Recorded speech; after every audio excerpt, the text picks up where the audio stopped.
Good afternoon, mathematicians. So we're going in and doing 2 skills in IXL today because it is a full day instead of a half day of school. I'm going to go ahead and share my screen with you. I'm going to go to the calendar today to get to my IXL assignment, but I could absolutely click on the math button. When I go to the calendar, I click the calendar on here. I could also scroll down, just deciding to do it this way. I'm going to click on the schedule for today, pull it up. It lists all of my assignments, of course, and I just come down here to IXL and click on that.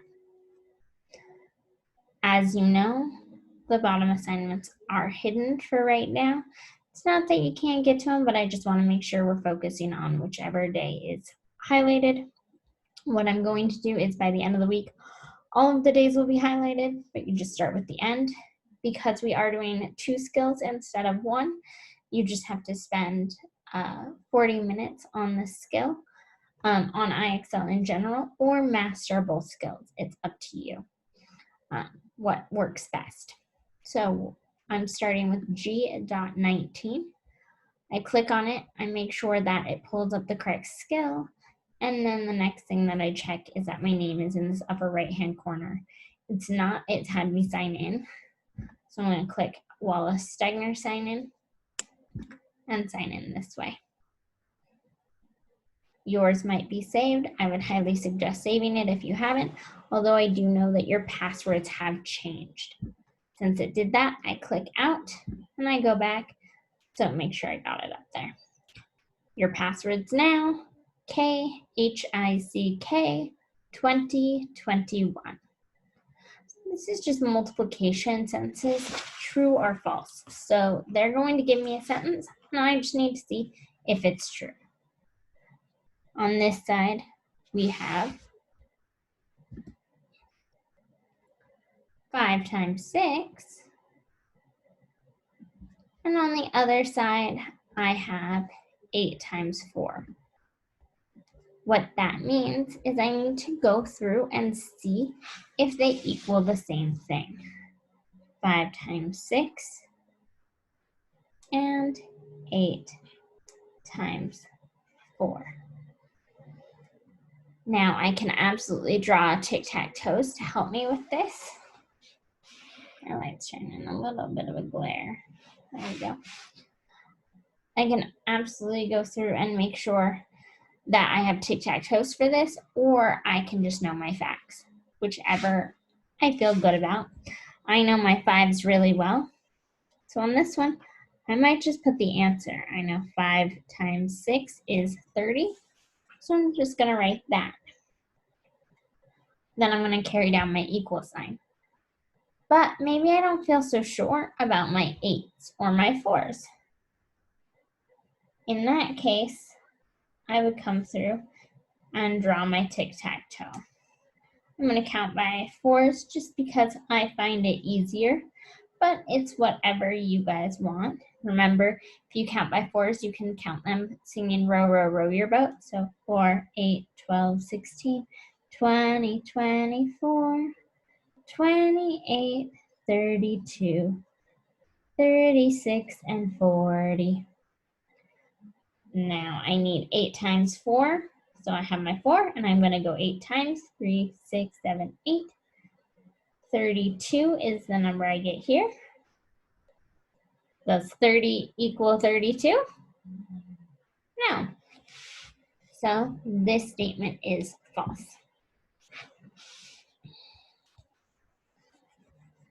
Same logic for the next one. 10 times 6 equals 12 times 5. 10 times 6 is 60. I know that one pretty easy. Scoot that down a bit. 12 times 5, though, I might not know as well. But I do know that 11 times 5 equals 55. So 55 plus 5 more equals 60. Does 60 equal 60? Yeah, so that statement is true. We'll do 2 more together. 1 times 5 equals 2 times 4. Notice how even on the ones that I know, I'm still writing the number below because that shows I know how to show my work. Even on a problem like this that I know both my facts, I'm going to show my work. 1 times 5 is 5. 2 times 4 is 8. So I know they do not equal each other. This statement is false. Get really comfortable showing your work because we will have you do it a lot. In fact, there are times that in your bin, in the bin that you guys pick up over the weekend, I will have exit tickets and do now for math. You'll write your answers on here, but you'll also get credit for showing the correct work. Because with math, you might make a mistake, but still get to the same answer. And I want to make sure that your work is correct. I care more that your work is correct than your answer even. If we're in a situation like this, maybe I don't know either of my facts. Once again, I can always use that tic-tac-toe method and count by whichever number I feel best about. So I could either count by 8s or 3s. In this case, I'm going to count by 8s. Maybe I don't feel the greatest about them, but I only have to do it 3 times. Whereas 3s, I'd have to go all the way up 8 times. So 8, 16, and if I get stuck, I can use my fingers. 16, 17, 18, 19, 20, 21, 22, 23, 24. Now, do I want you using your fingers every time? No. But at first, if you're not confident in it, and you only have to do it once or twice, do it.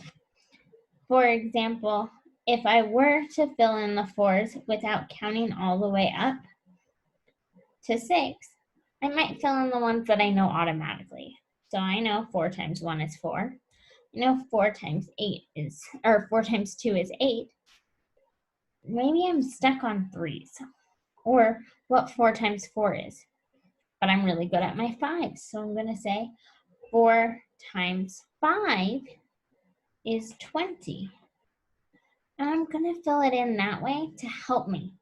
The more I do this, the more I fill in these charts, the easier this whole thing is going to get, and I'm not going to have to question myself as I'm going along. Now, I'm looking for 4 times 6 on this one. So this is 24. I have 24 equals 24, which is a true statement. All right. I hope this helps you, mathematicians. And remember, if you've already got the skill down, don't worry about watching all of the video.